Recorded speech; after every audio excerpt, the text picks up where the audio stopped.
My one true wish is to be like them humans, but not the bad parts. They have such strong emotions, crying and laughing a lot, sometimes at the same time. It's odd how their pelvises are curved, making it painful to have babies, or how they could eat species like us if they wanted to gross. But despite these things, I admire their strength, creativity, and courage. If I could be human, I'd probably accept the bad parts too. It would be an easy trade-off. So, let me tell you about the first human I ever met, who turned out to be one of my closest friends.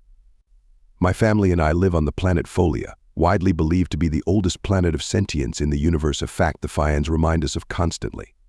Folia is a melting pot of sentient species because the Interplanetary Sentient Council is based here. I'm originally from the planet Milana, and our species have been Folian allies for millennia. My parents were mid-level public servants working as clerks at the Sentient Council with the same job, personality, and boring friends. To me, their life seemed dreadful. I was around 16 standard years old, which is similar to human adolescence, and I was bored with school, life, and just everything. I was living a dull, plant-based prey species existence and desperately needed something exciting to happen. That's when a new kid joined our school. His name was Leon, and he was human. News of his arrival spread like wildfire. There had been a special meeting, and all our parents were informed and invited to put in requests or protests. It was a big deal. A predatory human was coming to our school. The adults were petrified, but we kids were exhilarated. We were going to have a real live human at school. Then the news came I was to be his buddy. My parents were horrified at first, but eventually came around when I told them I'd have a Folian guard with me until it was confirmed that the kid was safe. You could never be too sure with their kind, the school thought. My school was a bit strange because it was an interplanetary school, expensive, elite, and filled with snobby, cliquey kids, most of whom I didn't like at all. The only upside was that Principal Stochastic loved me because there were very few normal kids at the school, and I was one of them. I'll never forget Leon's first day as long as I live. I arrived early at 11 a.m., ready for the 11:30 start. I've since heard that's super late for humans, but for us plant-based species, it's the best time to begin school since the suns have been up for a few hours, and our energy levels have risen. Good old photosynthesis.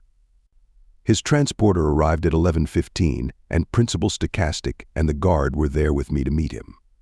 The other kids were already in class, otherwise there would have been a rubbernecking riot on the front steps. Leon got out of the transporter alone, no parents, no escort, nothing. It was like he had been there forever. I had seen humans from a distance and heard my parents talk about them, but I'd never seen one up close. His skin was smooth and fair, and he showed his awful teeth when he approached, then quickly hid them behind his lips when he saw my face, realizing they freaked me out. "Hello, Leon," Principal Stochastic said, and Leon replied politely, hiding his teeth. "Nice to have you here," Stochastic continued, introducing me. "This is your student buddy, Edulus. He will show you around and help you get to know how we do things here." Leon turned to look at me properly. Melanins are a plant-based species, genetically similar to Terran bamboo, so I'm tall, skinny, and pretty flexible, and I thought I was tough. When Leon looked at me, he had to look up because I'm 9 feet tall. Surprised you, didn't it? Straining to hide his teeth, Leon stared at me, and I let him drink in my magnificence, joking, of course. Then I said, "Well, you're flipping short and weird looking, even for a human. Big mistake." He threw his head back and laughed loudly, slapping his legs with his arms and bending over. Stochastic freaked out and ran inside the building, and the Folian guard stood rooted to the spot, unsure of what to do. I just stared at Leon, specifically at his arms and legs, realizing that this was a species that could crush us all if he felt like it. The thing is, humans have muscles and hard, almost unbreakable bones. They also have a massive BMI. Compared to us, they're just plain heavy, strong, and scary. They have terrifying sharp teeth and eat both plants and meat. They can think super fast, make decisions at light speed, and fight with whatever's around them or with nothing, just their bare hands. But I stood my ground and forced myself to do the melanin version of a fake smile, scrunching up my eyes and cheeks. I waited until he calmed down. "Good one, man," he said and slapped me on the back. I almost snapped in half, but I stayed upright. "Man, have you been here long, Leon?" On Folia, I needed him to know that he should tone it down, or he would continue to freak us all out. "Nope, just got here 2 days ago," he said. It's the first real interplanetary school I've been at. Are you? Melanin's, yeah, close. I'm Melanin, I replied. Cool, Leon nodded, looking around. Where's the principal? It was around this time that Stochastic reappeared, holding a large book in front of him. OMG, he was using it like a shield. Hilarious, I thought. Ah, come inside, boy, Stochastic said, his voice wavering. Class will start soon, okay, Leon said. Lead the way. Edulous, we walked up the school steps, and I pushed open one of the double doors. Leon attempted to push the other one, but as he did, it flew off its hinges and landed 6 feet down the hallway. Crap, he said. I'm sorry, sir, but Stochastic had run away again. The guard had left too. It was just me and Leon against the world. Please, God, let the school be standing at the end of the day, I thought, cracking up internally. I bit the bullet. Okay, man, we need a serious talk here. Yeah, Leon said. It's a bit weird how he keeps leaving. Well, Leon, the thing is. You're scary, what he asked, confused. Leon, you're human, I said simply. No kidding, he said sarcastically. Man, all of us here are prey species. A lot of us are petrified of you guys. You could snap us with your hands, run faster, jump higher, make weapons out of stuff, swim in water. You could, eat us. With that last comment, I hit a nerve. Leon's face fell, and he looked away. Yeah, well, me and my family are not like that.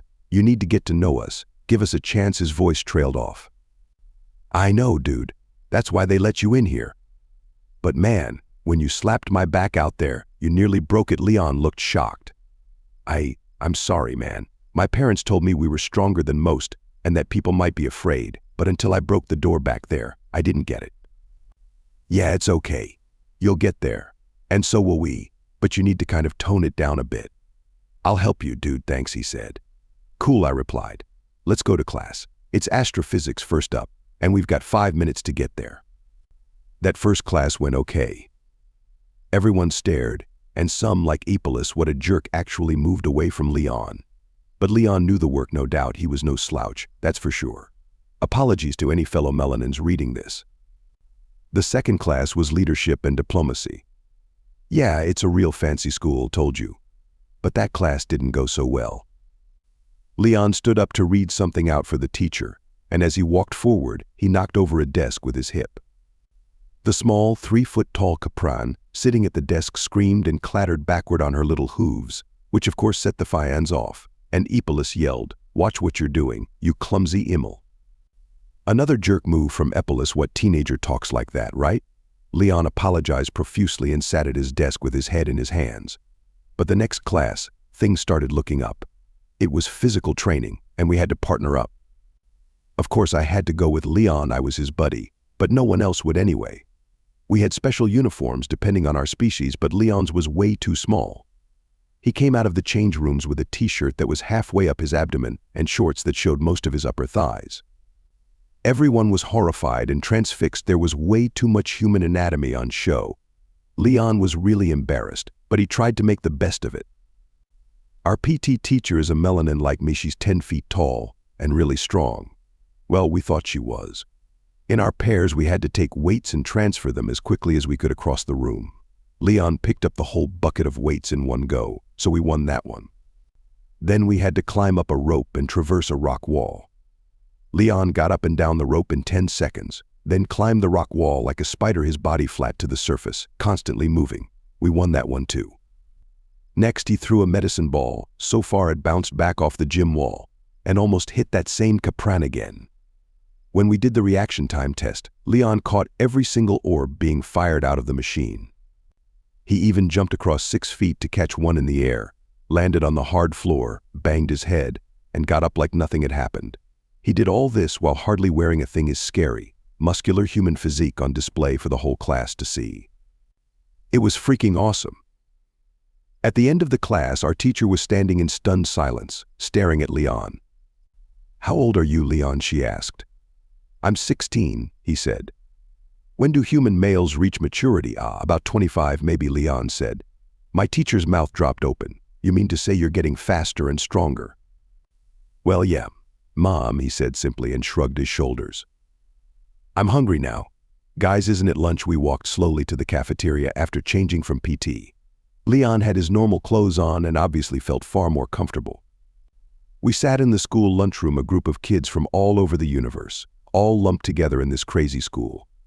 I got out my food, which was sugary fluids in the form of a shake. That's what we mostly eat. Leon got out his food, which was a steak sandwich, and instantly, every prey sentient in the room could smell the meat. It's hard to explain what that is like for a prey species. It's a horrifying, mesmerizing, sickening feeling that gets you in the middle of your gut, or your xylem and phloem in my case. Some kids ran out of the room, some just moved quickly away. One kid dropped his food all over the floor, and several species just screamed. Epilus actually peed himself. Hey, payback's a email protected % at. Leon sat perfectly still, the steak sandwich poised mid-bite, meat and bread flapping in the breeze. Dude, I almost yelled, you can't eat that here. Leon actually drooled because the sandwich was almost in his mouth. Then he quickly wrapped it up and ran out of the room so fast he banged into the lunchroom door, and yeah, he broke that door too. I found him after about 10 minutes, sitting on the front doorstep of the school. He had his comms device out, and his cheeks were wet. He wiped his face with his hand and looked at me hard for a long time. Edulus, I don't think this place is for me, he started out. Leon. I said, it's your first day in a new school. You're human, and no one else here is. When I started here, I was the only melanin kid. A Folian guy pushed me, and because I'm so tall, I banged my head on the top of the doorframe. Yeah, but you're a prey species. We're different. You know I know, man, but it's really good that you're here. You have brains, you're freaking strong and fast, and you're funny. Though, don't freak out stochastic with all that knee slapping again. Leon managed to smile. His gross teeth glinted in the sun. But they didn't freak me out as much this time. We just need to get used to you. You can't run from it, dude. No matter where you go in this universe, there's going to be all of us, and we can't run from you guys either. Well, for a start, you would catch us, and then probably eat us. Leon threw back his head and laughed again. And this time, I joined in for real. If you enjoyed this story and want to support us, please leave a like and subscribe to our channel. For every comment that says, we will heart every single one of them. Thank you for your time.